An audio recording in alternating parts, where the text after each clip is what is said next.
दोस्तों नमस्कार। आपके अपने YouTube चैनल बातें साहित्य की पर आप सभी का एक बार पुनः हार्दिक स्वागत। मित्रों, आज हम पढ़ेंगे रामवृक्ष बेनीपुरी के रेखा चित्र संकलन माटी की मूर्तें का 12वां और अंतिम रेखा चित्र बुधिया। मित्रों, आंचलिक सांस्कृतिक विषयक दृष्टिकोण से बेनीपुरी जी की माटी की मूर्तें एक सर्वश्रेष्ठ रेखा चित्र संग्रह है। लेखक की अपनी मिट्टी और अपने गांव के प्रति जो आसक्ति है वह इस संग्रह के चरित्रों के माध्यम से अभिव्यक्त होती है। इस संग्रह के सभी पात्र ग्रामीण अंचल के हैं और उनकी ग्रामीण विशेषताएं न केवल ग्राम्य संस्कृति को प्रदर्शित करती हैं, वरन उन्हें राष्ट्रीय और मानवीय सांस्कृतिक परंपराओं को एक कड़ी के रूप में एक दूसरे से जोड़कर एक सांस्कृतिक इतिहास को प्रस्तुत करती हैं। इस संग्रह में लेखक ने ग्रामीण पात्रों के जीवन, रहन सहन, आचार विचार, संस्कार, आकांक्षा आदि को विषय के रूप में अपनाया है। इसमें लेखक एक उत्कृष्ट ग्राम्य चित्रकार के रूप में हमारे सम्मुख प्रस्तुत होता है। इस प्रकार माटी की मूर्तें संग्रह के रेखा चित्र आंचलिक सांस्कृतिक विषय से संबंधित हैं। मित्रों, बुधिया रेखा चित्र में प्रेम का एक भिन्न रूप चित्रित है। बुधिया लेखक को बचपन से प्रेम करने लगती है और उस प्रेम को प्रतीकों, बहानों और कभी-कभी प्रत्यक्ष अश्लील इंगितों तक से अभिव्यक्त करने का प्रयत्न करके भी असफल बनती है। आइए मित्रों, चलते हैं बेनीपुरी जी के रेखा चित्र बुधिया की ओर और इसे पढ़कर समझने का प्रयत्न करते हैं। बेनीपुरी जी लिखते हैं, एक छोटी सी पठिया फुदकती हुई आकर चमेली की ताजा नरम नरम पत्तियों को ताबड़तोड़ नोचने और चबाने लगी।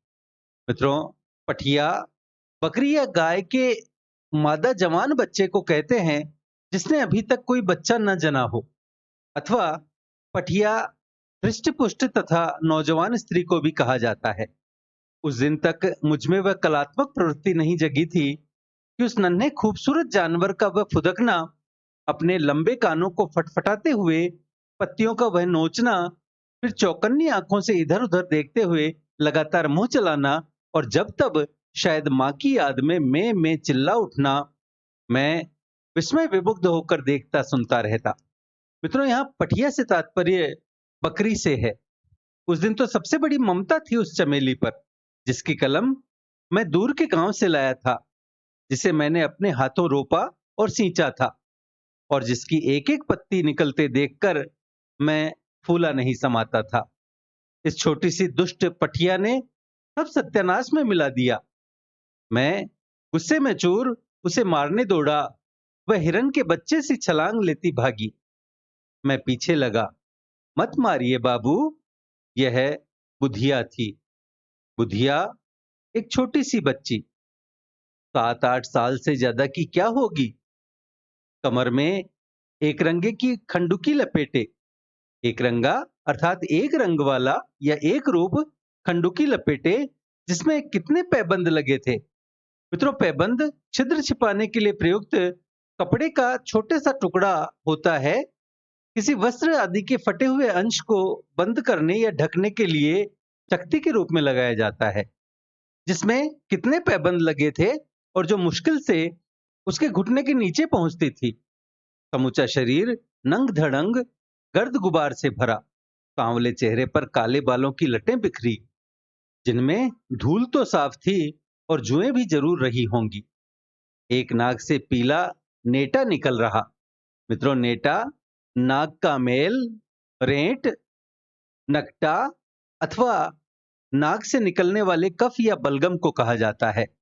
एक नाक से पीला नेटा निकल रहा, जिसे वह बार बार सुड़कने की कोशिश करती। उसकी बोली सुन और शायद यह सूरत देखकर भी इच्छा हुई एक थप्पड़ अभी उसके गाल पर जड़ दूं कि उसके पैर के नीचे जो नजर पड़ी तो ध्यान उस ओर बंट गया और मेरा लड़कपन का मन वहीं जा उलझा। अरे, तूने यह क्या बना रखा है। मैं नजदीक बढ़कर देखने लगा। देखा, निकट के पोखरे अर्थात तालाब से गीली चिकनी मिट्टी लाकर वह तरह तरह के खिलौने बनाई हुई है। खेत से सरसों, चना, मटर वगैरह के फूल ले आकर उन खिलौनों को खूब सजा रखा है उसने। खिलौनों की खास शक्लें तो नहीं थी, हाँ, आदमी के से आकार जो रंग बिरंगे फूलों से सजे होने के कारण जरूर ही भले दिखते थे। मैंने पूछा, यह क्या है? वह कुछ शर्माई। आप मारिएगा नहीं ना? तो बताऊं? आज पीटता जरूर, लेकिन माफ कर दिया। वह मुस्कुरा पड़ी। बैठ गई। बैठिए ना, उसने कहा। उस गंदगी में मैं क्यों बैठने लगा? झुककर देखने लगा। उसने कहना शुरू किया, यह है दुल्हा, सिर पर मोर। मित्रों, मोर विवाह के समय वर को पहनाए जाने वाला ताड़पत्र या खुखड़ी का बना हुआ एक प्रकार का शिरोभूषण या मुकुट होता है, जिसे सेहरा भी कहा जाता है। सरसों के फूल की ओर इशारा करती बसंती मोर। यह है दुल्हन, कैसी भली चुनरी, मटर चने के फूलों की। इनकी होगी शादी, खूब बजेंगे बाजे। 2-3 बार उसने पेट पीटा, फिर मुंह से सीटी दी, ढोल भी, शहनाई भी। यह है कोहबर घर।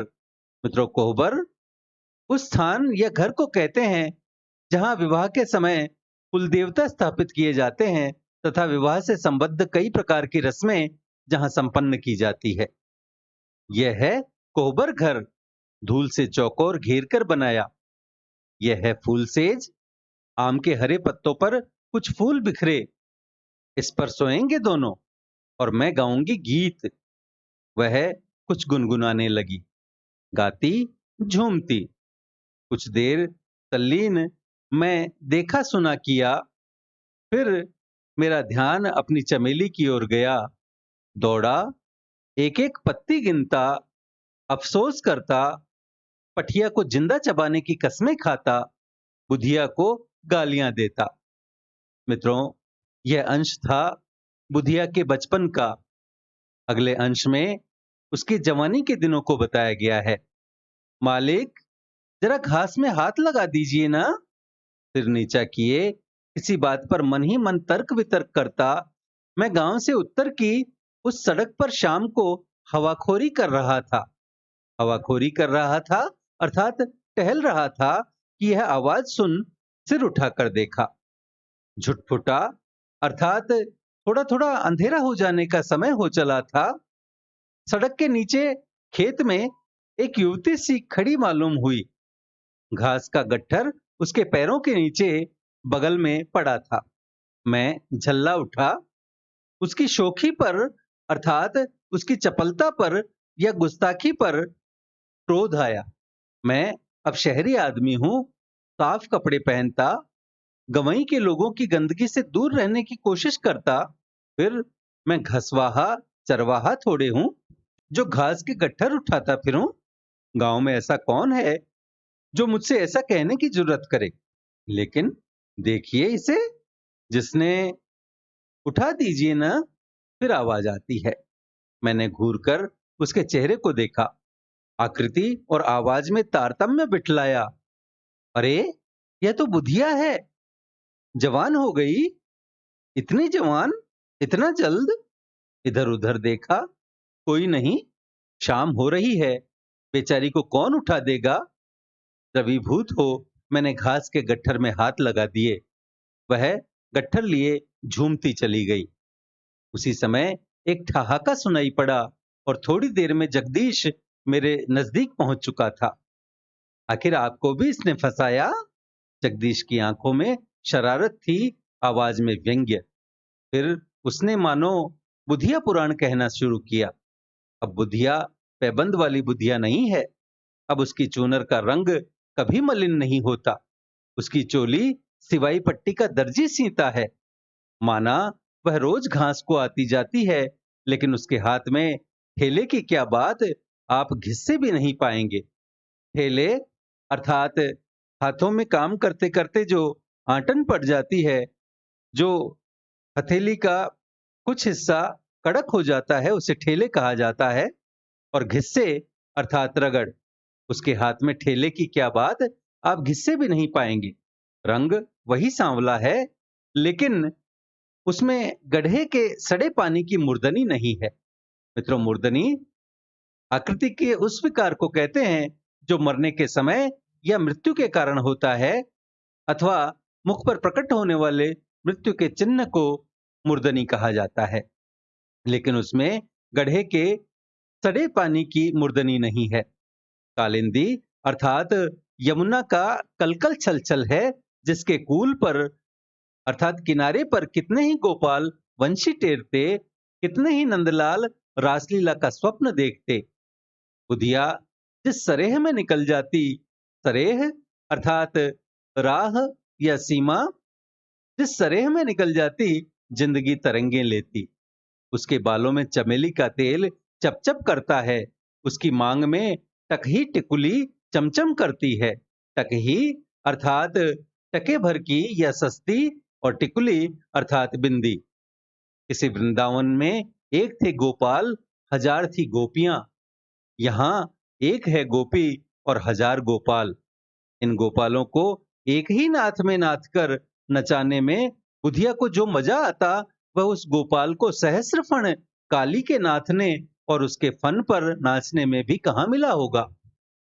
मालूम होता द्वापर का बदला राधा रानी इस कलयुग में बुधिया की मार्फत अर्थात बुधिया के माध्यम से पुरुष जाति से चुका रही। वह तड़पती रही और यह तड़पाती है। वह तड़पती रही अर्थात राधा कृष्ण के वियोग में तड़पती रही है, और यह अर्थात बुधिया न जाने कितने कृष्णों को तड़पाती है। उफ, अनर्थ! मेरा सदाचार प्रवण हृदय चिल्ला रहा था।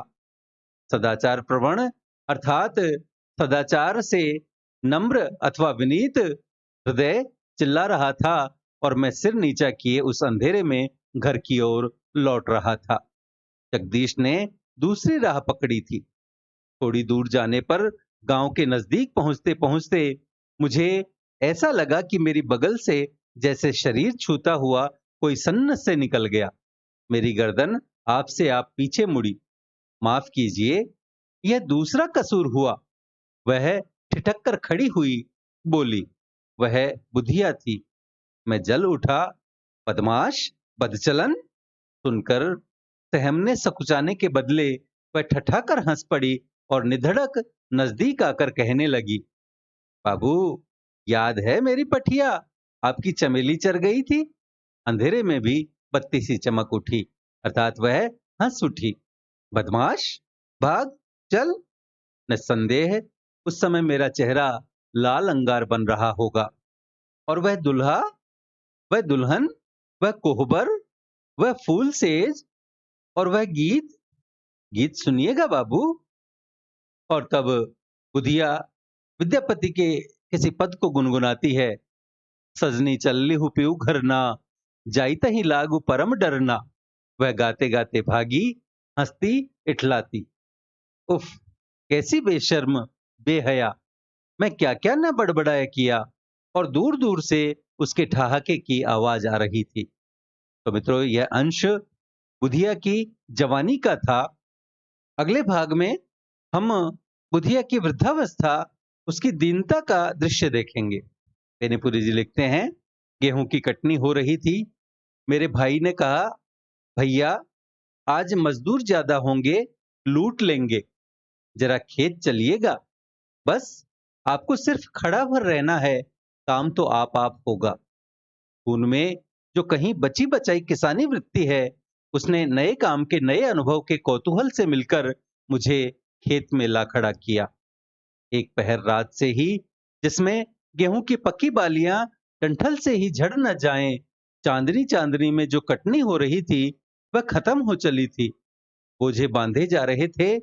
मजदूर बोझे बांधते, उनकी स्त्रियां और बच्चे गिरी हुई बालियों को अपने लिए चुनते। गिरी हुई बालियों के बहाने कहीं पसही को ही न चुन लें। पसही अर्थात तिन्नी नामक धान या उसका चावल, अर्थात एक प्रकार का मोटा चावल। बालियों के बहाने कहीं पसही को ही न चुन लें, इसलिए मेरी यह तैनाती हुई थी। मैं एक जगह खड़ा चौकसी से अपनी ड्यूटी दे रहा था, लेकिन खेत के एक कोने पर मुझसे काफी दूर एक मजदूर के पीछे एक अधेड़ स्त्री और उसके कई बच्चे ताबड़तोड़ बाल चुन रहे, और मैं कहूं कुछ फाउल प्ले कर रहे। मित्रों, फाउल प्ले कर रहे अर्थात कुछ बेईमानी कर रहे। ए, कौन औरत है? तू क्या कर रही है?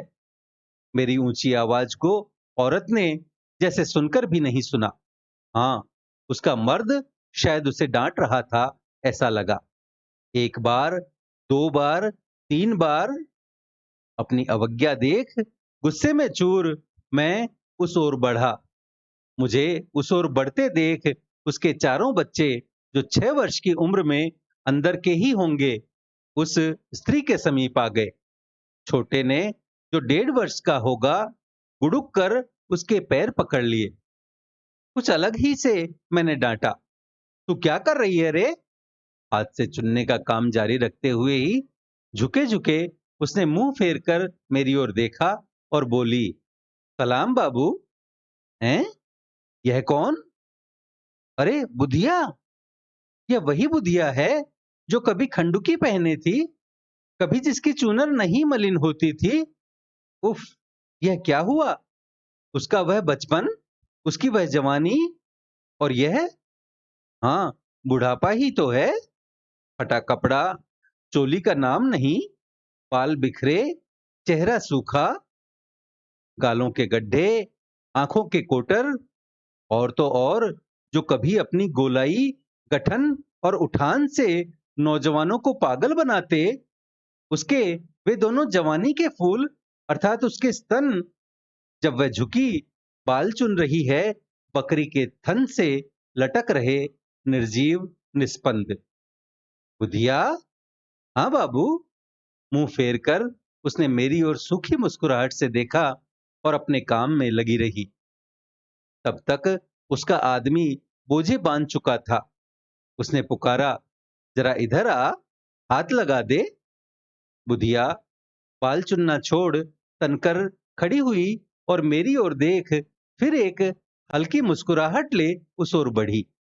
मैंने उसके तनकर खड़ा होते ही देखा, उसका पेट बाहर निकला है, पैर उठ नहीं रहे हैं। ओह, यह गर्भवती है। तू ठहर, मैं बोझा उठाए देता हूं, मैंने कहा। ना बाबू, आपसे बोझ उठाने को नहीं कहूंगी, आप नाराज हो जाते हैं। उसके आगे के दो दांत अजीब करुणा बरसाते चमक पड़े। मुझे धक सा लगा। पुरानी बात याद आ गई। वह संध्या, वह घास का गट्ठर, बुधिया का निवेदन, जगदीश का व्यंग्य, मेरी बौखलाहट, उसका पागलपन। उसी समय उसका छोटा बच्चा रो उठा। वह उसकी ओर लपकी और मैं सीधे उसके आदमी के पास पहुंचा। बोझा उठा दिया। वह हट्टा कट्टा जवान बोझा लेता, झूमता चलता बना। इधर बच्चे के मुंह में सूखा स्तन देती, पुचकारती, दुलराती, हलराती, बुधिया बोली, बाबू, आपके कै बच्चे हैं? अर्थात आपके कितने बच्चे हैं? ये बड़े दुष्ट होते हैं बाबू। देह बर्बाद करके भी इन्हें चैन नहीं, ये तंग कर मारते हैं। बाकी 3 बच्चे भी उससे सटे खड़े थे। एक की देह पर हाथ फेरती, एक की पीठ ठोकती, एक पर आंखों से ही प्यार उंडेलती, गोद के बच्चे को थपथपाती। इस स्थिति में ही मस्त वह क्या क्या न मुझसे बकती रही। मैं एकटक उसकी ओर देखता रहा, आंखें उसकी ओर देखती, दिमाग अपना काम किए जाता। हाँ, बरसात बीत गई, बाढ़ खत्म हो गई, अब नदी अपनी धारा में है, शांत गति से बहती। न बाढ़ है, न हाहाकार। कीचड़ और खरपात का नाम निशान नहीं। खरपात अर्थात घास पात या घास फूस। शांत, स्निग्ध गंगा। मेरे सामने महान मातृत्व है, वंदनीय, अर्चनीय। मित्रों, वंदनीय अर्थात वंदना के योग्य, अर्चनीय अर्थात अर्चना के योग्य। मित्रों, हमने देखा बुधिया बेनीपुरी जी के पड़ोस में रहने वाली चंचल, नटखट और एक 7-8 वर्ष की बालिका है, जिसकी पठिया लेखक के घर चमेली को नोचते समय पकड़ी जाती है। लेखक उसे डांटना चाहता है। उसके मिट्टी के बने खिलौने और उनका परिचय पाकर मन ही मन मुस्कुराता हुआ घर लौट आता है। कई वर्षों के बाद लेखक अपने गांव आ रहा है रास्ते में एक सुंदर सी युवती उससे घास का गट्ठर उठाने को कहती है। लेखक एक बार तो झल्लाता है, परंतु बाद में चेहरे के हाव भाव और आवाज में तारतम्य बैठाकर पहचान जाता है कि ये तो वही बुधिया है जो बचपन में मैली कुचैली और फटे हाल रहती थी। आज इस सुंदरता से कितनों को नाच नचाती है। और आखिर बुधिया का लेखक को ये कहना, बाबू याद है मेरी पठिया, आपकी चमेली चर गई थी। लेखक सिहर उठता है। लेखक की बुधिया से तीसरी मुलाकात तब होती है जब लेखक कई वर्षों बाद अपने भाई के कहने पर गेहूं के खेत में होने वाली कटनी को मजदूरों की लूट से बचाने के लिए निरीक्षक बनकर आता है। लेखक चौकसी से अपनी ड्यूटी दे रहा है कि दूर एक अधेड़ उम्र की महिला अपने बच्चों के साथ गेहूं की बालियां चुन रही है। लेखक दूर से एक आध बार डांटता है और नजदीक आकर देखता है कि ये तो वही बुधिया है। इस पर बेनीपुरी जी ने लिखा है, उसका वह बचपन, उसकी वह जवानी, और यह, हाँ, बुढ़ापा ही तो। फटा कपड़ा, बाल बिखरे, चेहरा सूखा, गालों के गड्ढे, आंखों के कोटर और नौजवानों को पागल बना देने वाली जवानी, निर्जीव, निस्पंद। मित्रों, बचपन से किशोरावस्था और बाद में जवानी कब बीत जाती है, एहसास ही नहीं होता। जीवन क्या था और किस रूप में ढल गया। रामवृक्ष बेनीपुरी जी ने बुधिया के चित्रण के माध्यम से जवानी और जीवन की सार्थकता व्यक्त की है। जिस जवानी का अहंकार पाले हम आने वाले भविष्य को भूल जाते हैं, वही भविष्य हमारे अतीत को झकझोर देता है। बेनीपुरी जी ने नारी के जीवन और जवानी की उतराई पर क्या खूब लिखा है। हाँ, बरसात बीत गई, बाढ़ खत्म हो गई, अब नदी अपनी धारा में है, शांत गति से बहती। न बाढ़ है न हाहाकार, कीचड़ और खरपात का नाम निशान नहीं। शांत निस्तब्ध गंगा मेरे सामने महान मातृत्व है, वंदनीय, अर्चनीय। तो मित्रों, यह था रामवृक्ष बेनीपुरी जी के रेखा चित्र संग्रह माटी की मूर्ति का 12वां और अंतिम रेखा चित्र बुधिया। आशा है आपको हमारा यह प्रयास पसंद आया होगा। वीडियो को लाइक करें, अपने मित्रों के साथ साझा करें। पीडीएफ तथा अन्य सहायता के लिए हमसे टेलीग्राम पर जुड़ें। चैनल को सब्सक्राइब करें और भविष्य के सभी वीडियोस की सूचना अपने तक सबसे पहले पहुंचाने के लिए घंटी वाला बटन दबाएं और देखते रहें बातें साहित्य की। धन्यवाद।